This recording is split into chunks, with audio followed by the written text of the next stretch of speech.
அனைவருக்கும் வணக்கம். ரோண்டா பைர்ன் எழுதின மாயாஜாலம் புக். 7வது நாள் மாயாஜால பயிற்சி. எதிர்மறையிலிருந்து விடுபடுவதற்கான மாயாஜால வழிமுறை. ஒரு நன்றியுள்ள மனிதர் அனைத்து சூழல்களிலும் நன்றியுள்ளவராக இருக்கிறார் அப்படின்னு ஒரு பாரசீகர் சொல்கிறாரு. இன்னைக்கு ஒரு நாள் மட்டும் இப்படி இருந்து பாருங்க. நாள் முழுதும் எதிர்மறையான எந்த ஒரு விஷயத்தையும் பேசாமல் உங்களால் இருக்க முடியுதா? இப்படி பேசாமல் இருப்பதற்கு ஒரு முக்கியமான காரணம் இருக்குது. ஏன்னா நாம் எந்த அளவுக்கு எதிர்மறையாக பேசுகிறோம் அப்படின்னு நம்மில் பெரும்பாலானவருக்கு தெரியாது, யோசனையும் இருக்காது. இன்றைக்கி ஒரு நாள் மட்டும் நீங்கள் உங்களோட வார்த்தைகளை கவனிச்சிங்கன்னா உங்களுக்குள்ள ஒரு நல்ல தெளிவு கிடைக்கும். நீங்கள் என்ன எப்படி பேசிக்கிட்டு இருக்கீங்க அப்படின்னு தெரியும். உங்களுக்கு விழிப்புணர்வு இருந்தால் அதை உங்களால் நிறுத்த முடியும். நீங்கள் பேசினா என்ன விளைவுகள் வரும் அப்படிங்கிறத தெரிஞ்சு வச்சுருந்தீங்கன்னா அதை பேச மாட்டீங்க. மாயாஜால உயிர்நாடி அப்படின்னு ஒன்று இருக்குது. அப்படியும் நீங்கள் பேசிட்டீங்க அப்படின்னு உணர்ந்தீங்கன்னா நான் பேசியது தப்பு அப்படின்னு உணர்த்திய பிரபஞ்சத்திற்கு நன்றி அப்படின்னு சொல்லுங்கள். உங்களுக்கு தேவைப்படும் பொழுது எல்லாம் இதை இறுக பிடிச்சுக்கோங்க.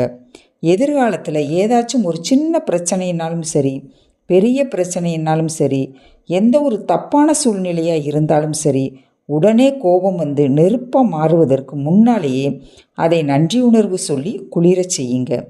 அந்த நேரம் உங்கள் வாழ்க்கை மாயாஜாலமாக சுடர்விட்டு எரியும். சீர்கெட்ட உறவுமுறை, பொருளாதார அழுத்தம், ஆரோக்கியம் இல்லாமல் இருக்கிறது, வேலையில் பிரச்சனை, இந்த மாதிரி எதிர்மறை சூழல் நம்முடைய வாழ்க்கையில் வர்றதுக்கு காரணம் என்னன்னு தெரியுமா? நீண்ட காலமாக நம்மக்கிட்ட நன்றி உணர்வு இல்லாமல் இருக்கிறது தான்.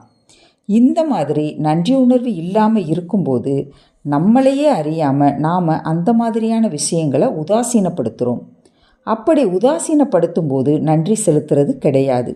அதனால் நாம் நம்முடைய வாழ்க்கையில் மாயாஜாலம் அதிகரிப்பதை தடுத்து விடுறோம். மற்றவங்களுக்கு நன்றி உணர்வு செலுத்தும் பொழுது நம்முடைய வாழ்க்கையின் மாயாஜாலம் அதிகரிக்கும். விஷயங்களை உதாசீனப்படுத்தினா மாயாஜாலம் குறையும். நீங்கள் நல்லா ஆரோக்கியமாக இருக்கும் பொழுது உங்கள் உடலை பற்றி நன்றி உணர்வாக இருக்கீங்களா? இல்லை உடம்பு சரியில்லாத நேரத்தில் மட்டும் உங்கள் உடம்பை கவனிக்கிறீங்களா? உங்கள் வேலை குறித்து ஒவ்வொரு நாளும் நன்றி உணர்வோடு இருக்கீங்களா? இல்லை உங்கள் வேலையில் ஆள் குறைப்பு நடக்க போகுது அப்படின்னு தெரிஞ்ச பிறகு உங்கள் வேலையை கவனிக்கிறீங்களா? நீங்கள் உங்கள் சம்பளத்தை வாங்கும் பொழுது நன்றி உணர்வாக இருக்கீங்களா? இல்லை அதை கவனிக்கிறதே இல்லையா? எல்லாம் நல்லா சுமூகமாக போய்கிட்டு இருக்கும் பொழுது உங்களுடைய அன்புக்குரியவர்கள் குறித்து நன்றி உணர்வோடு இருக்கீங்களா? இல்லைனா ஏதாவது பிரச்சனை அப்படின்னு வரும் பொழுது அந்த உறவை கவனிக்கிறீங்களா? உங்களோட கார், பைக், வாட்ச் நல்லா ஓடிக்கிட்டு இருக்கும் பொழுது நன்றி உணர்வோடு இருக்கீங்களா? இல்லை அவைகள் எல்லாமே ஏதாவது ரிப்பேர் ஆன பிறகு அதை கவனிக்கிறீங்களா? நீங்கள் ஒவ்வொரு நாளும் உயிரோடு இருப்பதற்கு நன்றி உணர்வோடு இருக்கீங்களா? ஒவ்வொரு விஷயத்தையும் உதாசீனப்படுத்துவது குறை சொல்வதற்கும் எதிர்மறை எண்ணங்களுக்கும் எதிர்மறை வார்த்தைகளுக்கும் வழிவகுக்கும். அதனால் நீங்கள் குறை சொன்னீங்கன்னா ஈர்ப்பு விதியின்படி நீங்கள் குறை சொல்வதற்கான எல்லா விஷயங்களையும் உங்கள் வாழ்க்கைக்குள்ளே கொண்டு வந்துடுவீங்க. வானிலை, போக்குவரத்து, உங்களோட வாழ்க்கை துணை, உங்கள் குடும்பத்தார், உங்கள் நண்பர், இவங்களை பற்றி அல்லது ஏதாவது வரிசையில் நிற்கிறது, நீங்கள் செலுத்த வேண்டிய பணம், பொருளாதாரம், ஏதாவது ஒரு பொருளோட விலை, இல்லைன்னா ஒரு நிறுவனத்தின் சேவை, இவைகளை பற்றி நீங்கள் குறை சொல்லிக்கிட்டே இருந்தீங்கன்னா உங்ககிட்ட நன்றி உணர்வு இல்லை அப்படின்னு தான் அர்த்தம். அதன் மூலமாக உங்களோட கனவு வாழ்க்கையை நீங்கள் உங்ககிட்ட இருந்து தள்ளி வச்சுக்கிட்டே இருக்கீங்க அப்படின்னு அர்த்தம். உங்கள் வாழ்க்கையில் நல்ல விஷயங்கள் வர்றதை தடுக்கிறீங்க. நீங்கள் நன்றி உணர்வோடு இருக்கும்போது உங்களுக்கு எதிர்மறையாக பேச வராது, எதையும் விமர்சிக்க வராது, குறை சொல்ல வராது, வருத்தமான உணர்வுகள் வராது. அப்படியும் ஏதேனும் எதிர்மறை சூழ்நிலைகள் வந்தாலும் நன்றி உணர்வோடு இருந்தீங்கன்னா அந்த சூழலை மாற்றுவதற்கு அதிக காலம் ஆகாது. ஒரு கணத்தில் காணாமல் போயிடும் மாயாஜாலம் போல என்பதுதான் உண்மை. வாழ்வின் உண்மையான மாயாஜாலத்தை பற்றி அறிந்த வால்ட் டிஸ்னி இதை எப்படி செய்கிறதுன்னு பாலியானா அப்படிங்கிற திரைப்படத்தில் காட்டியிருக்காங்க. அந்த திரைப்படத்தில் மகிழ்ச்சி விளையாட்டு அப்படிங்கிற ஒரு விளையாட்டு இருக்குது. அந்த விளையாட்டு என்னன்னா, நீங்கள் மகிழ்ச்சியாக உணரத்தக்க அதிகப்படியான விஷயங்களை நீங்கள் கண்டுபிடிக்கணும். குறிப்பாக ஒரு எதிர்மறையான சூழ்நிலையில் மகிழ்ச்சியாக உணரத்தக்க விஷயங்களை கண்டுபிடிச்சா அந்த பிரச்சனைக்கு தீர்வு கிடைக்கும் அப்படின்னு அந்த திரைப்படத்தில் சொல்லப்பட்டு இருக்குது. இதை பல்லாயிரக்கணக்கான வருஷத்துக்கு முன்னாலே புத்த பிரான் சொல்லியிருக்காரு. நாம் அனைவரும் எழுந்து நின்று நன்றி செலுத்துவோமாக. ஏனெனில் இன்று நாம் ஏராளமானவற்றை கற்றுக்கொள்ளாவிட்டாலும் கூட சிறிதளவு கற்றுள்ளோம். நாம் சிறிதளவு கற்காவிட்டாலும் கூட நாம் நோய்வாய்ப்படவில்லை. அப்படியே நாம் நோய்வாய்ப்பட்டிருந்தாலும் கூட நாம் மடிந்து விடவில்லை. எனவே நாம் அனைவரும் நன்றியுடன் இருப்போமாக அப்படின்னு சொல்லியிருக்காரு. உங்கள் வாழ்க்கையில் ஒரு எதிர்மறை சூழ்நிலையை எடுத்துக்கோங்க. அதில் நீங்கள் நன்றியுணர்வு சொல்லத்தக்க 10 விஷயத்தை கண்டுபிடிங்க. இதை செய்கிறது ரொம்பவுமே சவாலான விஷயந்தான். எடுத்துக்காட்டு பார்க்கலாம். நீங்கள் இப்போ வேலை இல்லாமல் இருக்கீங்க. எவ்வளவு முயற்சி செஞ்சாலும் உங்களுக்கு வேலை கிடைக்கல. இந்த சூழ்நிலையை மாற்றுறதுக்கு அந்த சூழ்நிலையின் மீது நீங்கள் நன்றியுணர்வு செயல்முறை பயிற்சியை கடைபிடிக்கணும். ஒரு பட்டியல் எழுதுங்க. 1. வேலை இல்லாததுனால என்னுடைய குடும்பத்தோட நேரம் செலவிடுவதற்கு நன்றி. 2. அதிக நேரம் இருக்கிறதுனால என்னுடைய வாழ்க்கை ஒழுங்குடன் இருப்பதற்காக நன்றி.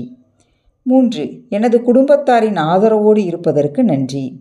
4. நான் ஓய்வு நேரத்தை என்ஜாய் செய்வதற்கு நன்றி. இப்படியே 10 ஆசீர்வாதங்களை எழுதுங்க. வேலை இல்லாத ஒருத்தர் இப்படி நன்றியுணர்வோடு இருந்தார்னா அப்போ இருக்கும் சூழ்நிலை நிச்சயமாக மாயாஜாலமாக மாறும். எந்த ஒரு எதிர்மறை சூழலையும் நன்றியுணர்வு பயிற்சி மாயாஜாலமாக மாற்றிவிடும். இன்னும் ஒரு உதாரணம் பார்க்கலாம். உங்களுக்கு உங்கள் அம்மா மேலே, அப்பா மேலே, பிள்ளைகள் மேலே, கணவன் மேலே, மனைவி மேலே ஏதாவது ஒரு பிரச்சனை இருந்தாலும் அவர்களை குறித்து நன்றியுணர்வை கொஞ்சம் யோசித்து பாருங்கள். இத்தனை நாளும் உறவுகள் நல்ல விதமாக இருந்ததுக்கு நன்றி. எனக்கு கல்வியறிவு கிடைக்க வேண்டும் அப்படின்னு என் தந்தை கடினமாக உழைத்ததுக்கு நன்றி. நான் சிறுவனாய் இருந்த பொழுது என்னுடன் விளையாடிய அம்மாவுக்கு நன்றி, அப்பாவுக்கு நன்றி. என்னிடம் கடினமாக நடந்து கொள்ளாததுக்கு நன்றி.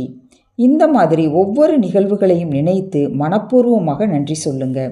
நன்றி சொல்வதற்கு விஷயத்தை ஒவ்வொரு நாளும் தேடி கண்டுபிடிங்க. உங்களுக்கு இடையில் உள்ள உறவு நிச்சயமாக மாறும்.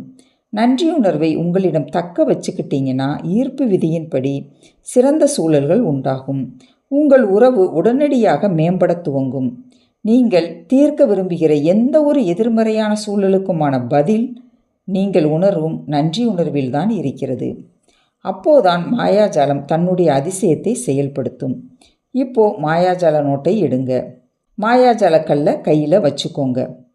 நோட்டில் உங்களுடைய தற்போதைய எதிர்மறை சூழலில் இருந்து 10 ஆசீர்வாதங்களை எழுதுங்க. கொஞ்சம் கஷ்டம்தான், ஆனாலும் யோசித்து எழுதுங்க. ஒவ்வொன்றிலும் நன்றி, நன்றி, நன்றி என்று 3 தடவை சொல்லுங்க.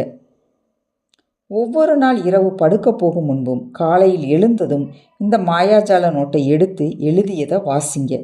அப்படியே அந்த சூழல் மாறும். இனி 8வது நாள் பயிற்சியை அடுத்த வீடியோவில் காணலாம். நன்றி, வணக்கம்.